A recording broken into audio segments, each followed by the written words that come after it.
Hey y'all, Bobby Hughes here with Hollow Point Shooters, and just bringing you guys a video on making your own insect repellent candles. Okay, I got online. I was, I try to do everything myself if I can do it, if I can learn how.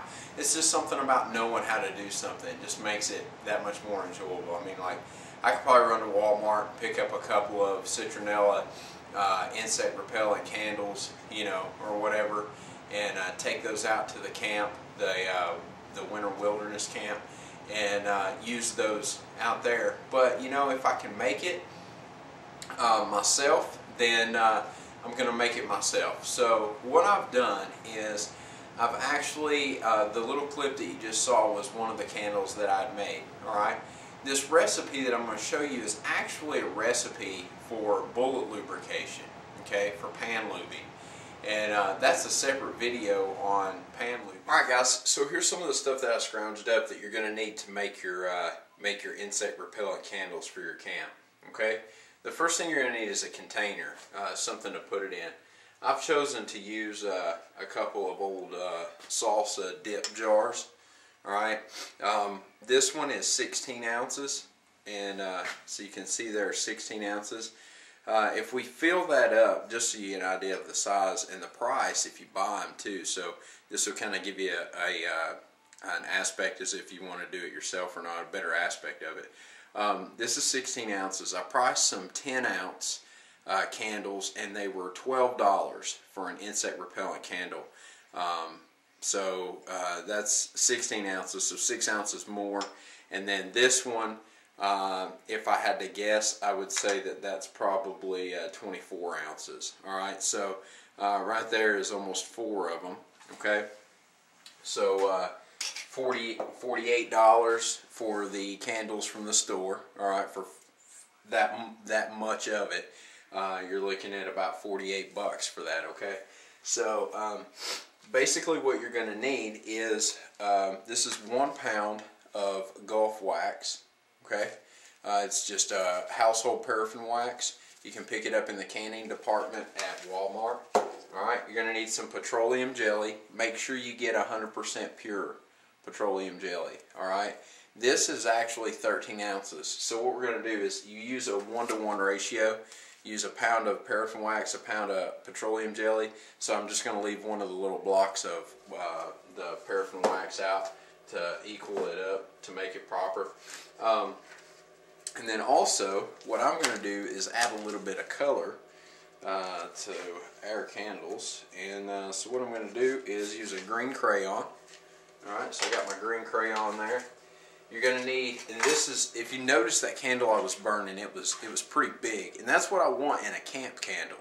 In my shelter, if I let the fire die down or something like that, and I need some light to read or whatever, I want a big flame in that candle. Okay, so what we're going to do is we're going to add about a tablespoon of STP gas treatment to it. Okay, and what that does is we'll just add a little bit of flammability to it, or make it a little bit more flammable. And then what I have here is I actually pulled this out of my pack. This is Coleman spray insect repellent. It is 98.11%. 98.11% DEET. Okay, so this is some strong DEET right here. I mean, it's practically pure DEET. So what I'm going to do is I'm actually just going to cut this cap off of the top of here, and I'm going to pour that right into our concoction. That should give us that insect repellent that we need in the concoction. Like I said, this is the first time I've ever made this, but common sense would say that if I put DEET in it, that with the fume of DEET burning, should knock it out pretty good. So we're going to try it and see what happens. So what I've got here is I bought this fondue cook set at a thrift shop for like $4, and I bought it to make my bullet lube in. But in this case, it's going to work good to make our concoction for our candles. So we'll go ahead and get started on that. Another thing that I wanted to show you guys, you're going to need some sort of wick. Alright, and what I kept thinking about was for a big wick, a big flame, something that's heavy duty, I kept thinking about kerosene lantern wicks. Alright, well, I didn't want to go to the store to get this stuff. Like I said, I already had all this stuff here. You know, if I had to go to the store and buy them, that'd be one thing. But you can buy those wicks, the kerosene lantern wicks, and I'm sure those will work fine. But what I have here is I've got an old belt. I think this came in a pair of like khaki pants or something I bought when I was younger. The belt doesn't fit me anymore. I was like a size 28 waist then. But if I had to guess, I would say it's made out of probably cotton or polyester, something like that. But I tested it out with the other one, and it worked great for a wick. My recommendation for you is to cut the wick to size, light it on fire, and let the tip burn just a little bit, because it then becomes like char cloth sort of, so it catches a lot easier. So you're not sitting there trying to light it or whatever. If you go ahead and torch the end, char it, and it'll catch a lot better. But I'm just going to cut some of this and use that. Like I said, it's just a cheap little belt. It was probably a free one that came in a pair of khaki pants or something. So I'm going to use that for a wick. So what we'll do is go ahead and get started making our concoction here. So I'm going to go ahead and place my paraffin wax right into my pot. Now, a tip with this is to not let your pot get so hot that your wax burns. All right, you don't want to burn your wax, because if you burn your wax, it's a bad day. All right, so we're going to let our wax melt down here, and while we're waiting on that, I'm going to go ahead and cut this paper off of this crayon.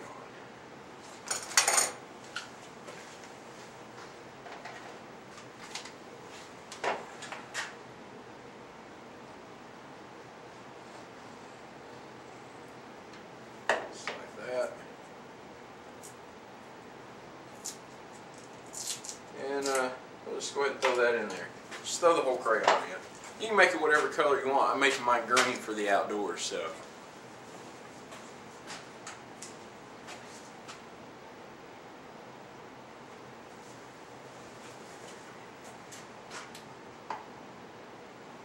So let that melt down. Once you throw all that wax in there, it'll start to melt really fast. You may think that your pot's too hot and you're going to burn, but actually if you just let it melt for a little bit, once everything gets in there, it's a lot of mass in that one burner. It actually thickens up a little bit so that it doesn't, you know, burn it or whatever. And what we're going to do is, since that's melting anyway, we're going to go ahead and take our petroleum jelly and scoop it right out of the container right into our pot here. When you think about it, you know, some of the techniques for starting fires is to take cotton balls and dip them in petroleum jelly, because petroleum jelly is that it's a sustainable flame. It burns until it's all gone. So that's what makes a cool little fire starter. Why people dip? That's why people dip their cotton balls in petroleum jelly. So,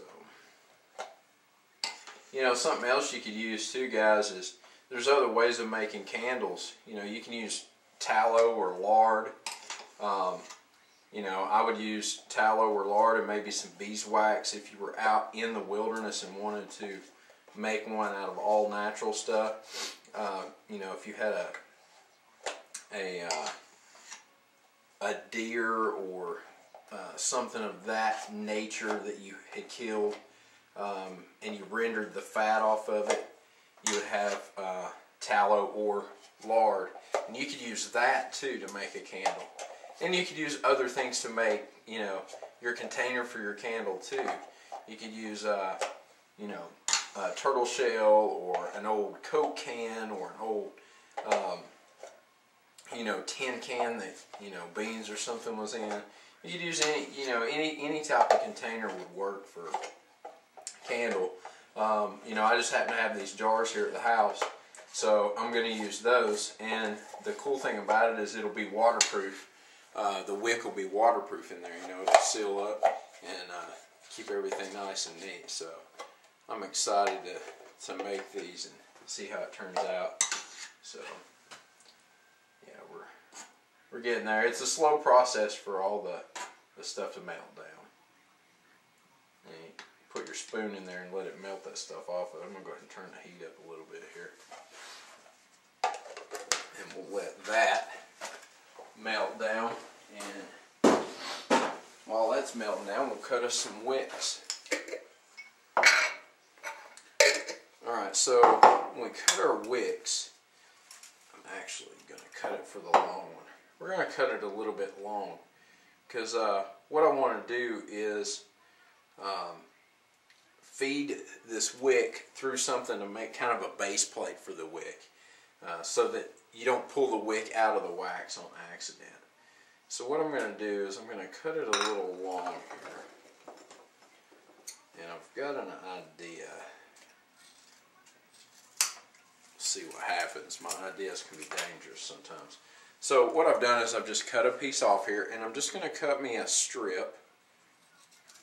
Cut a long strip, just like this.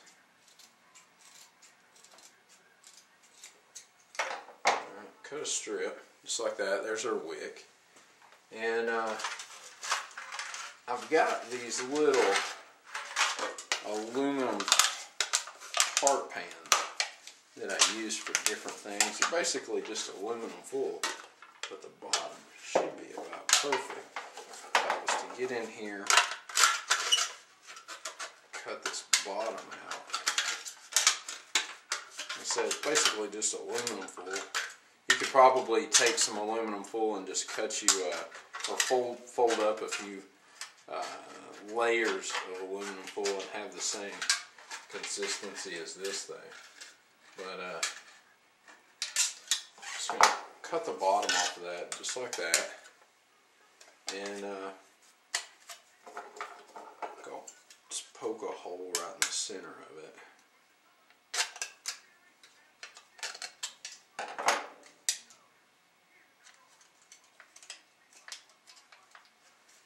And then push our wick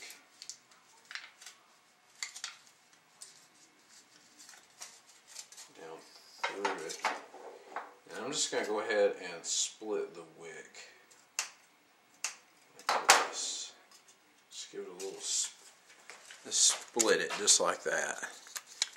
And then, like I said, this is kind of experimental for me. We'll see how this works out. Split the wick and then lay it over on both sides like that.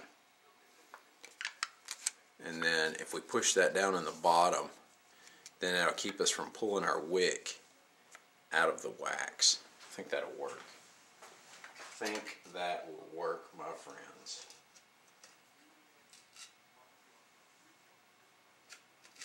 Alright. Now, just to help hold it for right now, I'm just going to take a piece of tape.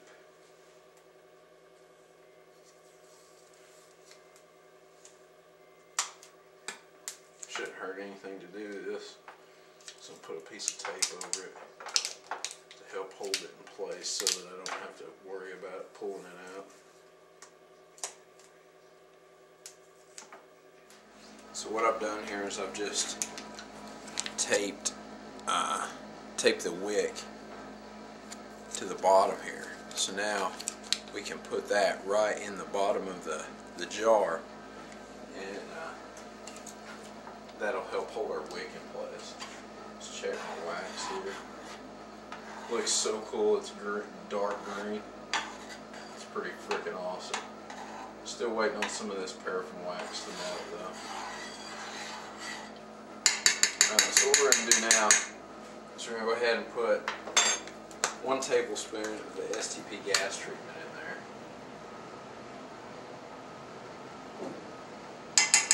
Dump that right in. And let's cut open this. Let's see if we can cut this cap off of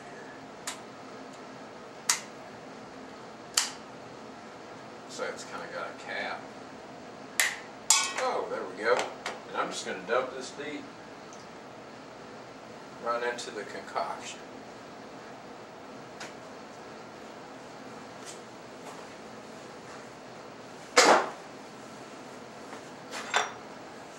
Stir it up. Getting there, almost there. Smells like deep. Stinks. And then I'm just going to use a turkey baster. I'm going to hold my wick up straight here, straight as I can get it. I'm just going to take my turkey baster, fill it full of the solution, and just start filling it up.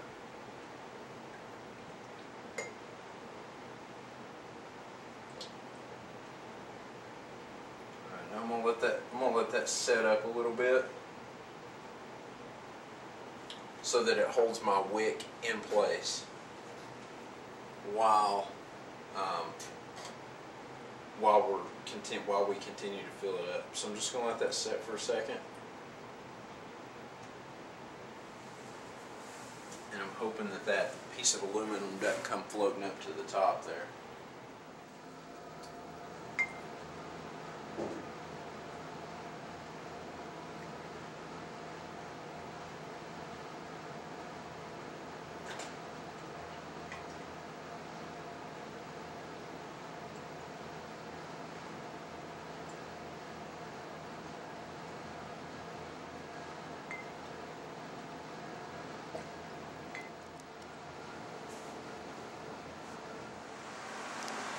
Alright guys, so our candles are pretty much hardened up now. They're not 100% hardened up, but they're hard enough that the wick's not moving around. The wax is, you know, pretty solidified there. They look pretty cool. I'm pretty happy with them. So what we're going to do now is go ahead and trim up the wicks and light them to burn the new stuff off the wicks. Alright, so let's go ahead and do that. So what I'm going to do is just take a pair of scissors, and I'm going to cut the wick off about 1 inch above the top of the wax. And I'm going to cut it at a little bit of an angle, so that way when I light it, I should be able to light the tip of it off a little bit easier than the rest of it. Alright, same with this one. I'm just going to cut it right about the top, and I'm going to cut it at an angle. And same thing, I should be able to light that right up. Alright, so now what we're going to do is go ahead and light our candles up and let it char that new wick.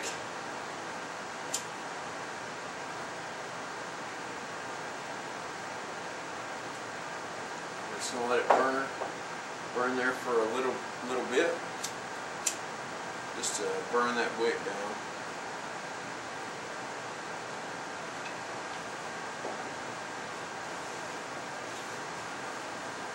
And that's the finished product. Hope you guys enjoyed learning how to make your own homemade candles. These hopefully will repel insects because we put DEET in it. So, like I said, $48 worth of candle right there for less than 10 bucks. And you can see, man, they're burning super bright, super hardcore. So those will be perfect out in our shelter. So, thanks guys for tuning in. And check out our other videos.